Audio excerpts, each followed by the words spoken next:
G'day guys, how's it going? So in this video, we're going to talk about something called associated functions in Rust and how we use them to improve our code even a little bit more with structs. So firstly, what is an associated function? Well, essentially it's any function that lives inside of an implementation for a struct, right? So currently methods that we've been writing in the previous video was considered an associated function. But there's another type of associated function that we write, and that's what this focus of this video will be about, which is constructor-based functions. So I think it might have been 2 videos ago, I mentioned some good practices in how to initialize structs, and one of them was to create a function, right? So for example, this create player function here, I wrote this, and then basically we just defaulted some values. We used some field, syntaxes and things of that nature to try and generate the best function that we possibly could, right? And then we used it to create a player, right? Now, that's great and everything, but I kind of lied in saying that that was the best way to implement it. A function is correct. We do want to use a function, but what we want to use is one of these associated functions, because what we really want to do in Rust to be consistent with how they do things is to do something like this, right? So say I have a string that I want to set. It's a type of string. You've seen in the past, I've gone string, colon, colon, and then I get a whole list of functions, right? So new is quite a common one where we instantiate a new piece of string, right?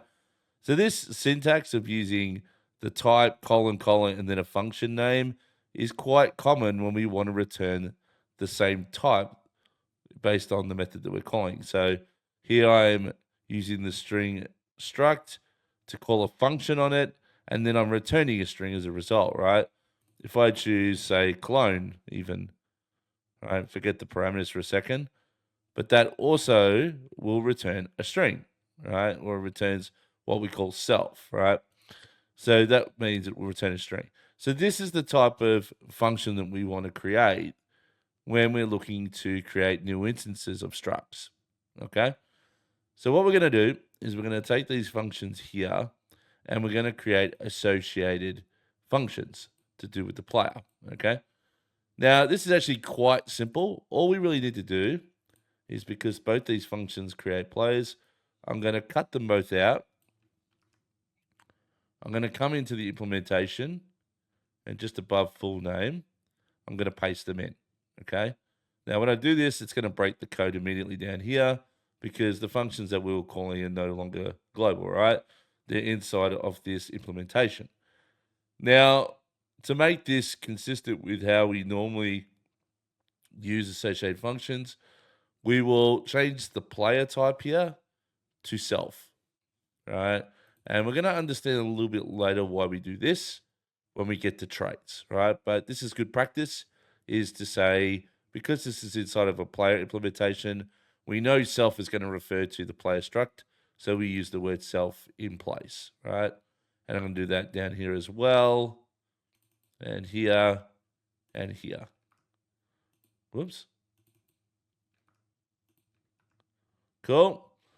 And essentially what we've done here is we've created 2 functions that are now associated functions, but can be called in that syntax that we just saw.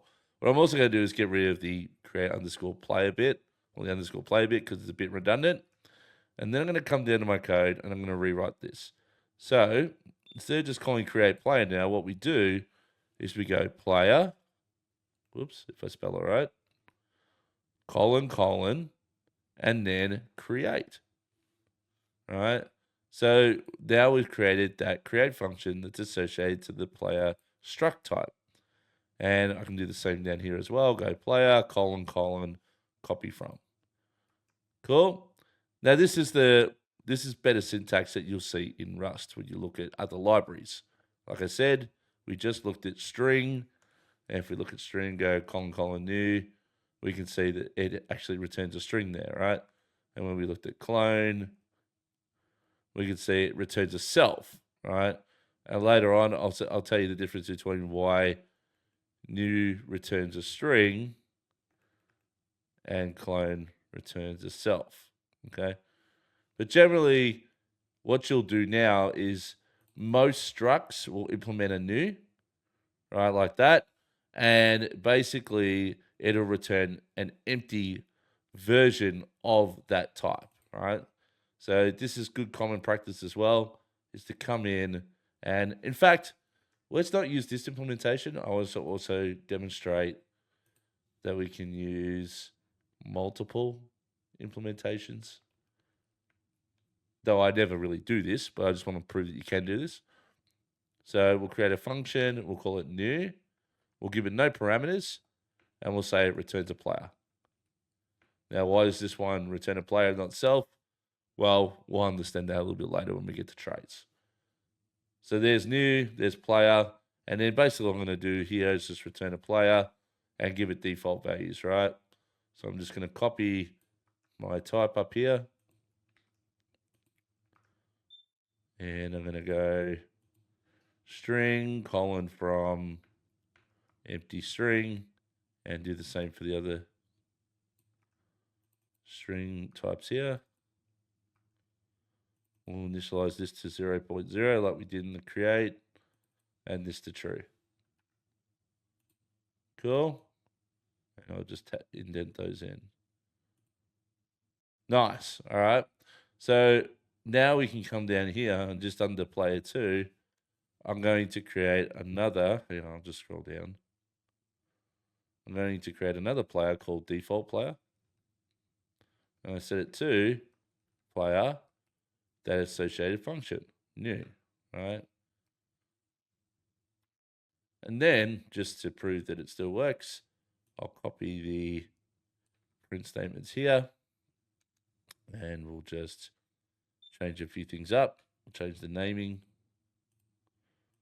Just give me a second. So default player, username, and